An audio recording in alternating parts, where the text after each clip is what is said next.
Казакът без вяра не е казак и той може да бъде само православен. Това заявява ставрополският митрополит Кирил.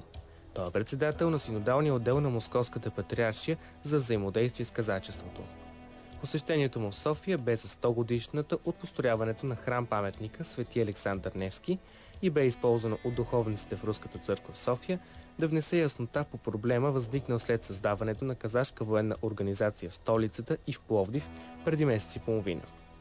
Тогава еноряши на Руската църква в София изразиха безпокойство, че новосъздадената казаческа организация е филиал на Великото Донско воинство, което по същество е военизирана организация, регистрирана по законите на Руската федерация.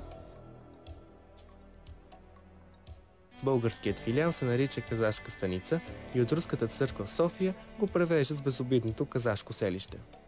Нашата справка обаче показва, че първоначално словосъчетанието казашка станица означава отряд за разузнаване и защита на определена територия. Тъй като казаците винаги са били военна сила, повечето хора смятат, че и тези организации са военизирани, но това не е така. Днес те са обществени организации. И всичко това, което споменах относно службата на казаците, охраната на обществения ред, навярно в много страни има народни дружини, които помагат на националната полиция при спазването на обществения ред. Това е нормално явление. Доколко Великото Донско воинство е само обществена организация, всеки може да се убеди, като види тези снимки от тренировки на казаци младежи в православен център за военно-патриотична подготовка в Русия. Опитахме се да попитаме отговорника за казачеството в Московската патриаршия дали не вижда противоречие между тези факти и това, което той ни казва. Искахме да изясним кое точно отечество ще бранят новите казаци в България. Дали и казашката организация няма да има охранителни функции на Руската църква в София, още повече, че неин водач е Иван Автутов, охранителят, който през март и май не допусна нашият екип в храма. Помолихме ставрополският митрополит Кирил да коментира и неотдавнашният случай, при който казаци от различни организации със сила се опитаха да провалят изложба на съвременно православно изкуство в Москва, само защото им се сторила недостатъчно православна и обидна за религиозните им чувства.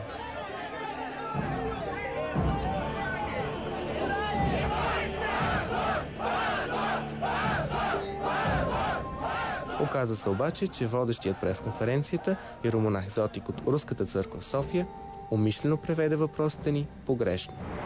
За разлика от точните му преводи на удобните за руския гост въпроси, които най-често бяха задавани от представителя на официалния сайт на Българската църква. Разбира се, във всяка организация има хора, които нарушават законите. Смятам, че тези, които са влезли на сила в изложбата, са нарушили законът на Руската федерация и те ще бъдат наказани. Аз съм напълно уверен, че в тази казашка организация, която е създадена в София и сред духовенството още повече, няма подобни лица, които да нарушават законите на Република България. Представителят на Руската патриаршия у нас, отец Филип Василцев, който благослови създаването на казашката организация в България, запази мълчание през цялата пресконференция. Високият руски гост го определи като духовен баща на казаците в България. Отец Филип нищо не е основавал. Казашката организация в България е учредена от Иван Автутов, който присъства тук. Отец Филип се явява духовник на това казашко общество, защото без духовник, без свещеник, казашкото общество не може да съществува. Защото всяко събиране на казаците се благославя от свещеник. Смятам, че казаците винаги са били православни и сега те имат право да създават подобни организации. И ако това е в съответствие с българското законодателство, в организацията ще могат да членуват само православни. Ако не съответства, при регистрацията ще отпадне.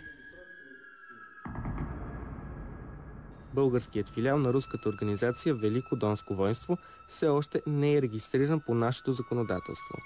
Но по всичко личи, че това ще се случи, тъй като те ще търсят легитимност като неправителствена организация. Друг е въпросът какви интереси се крият зад нея и колко общо имат те с вярата.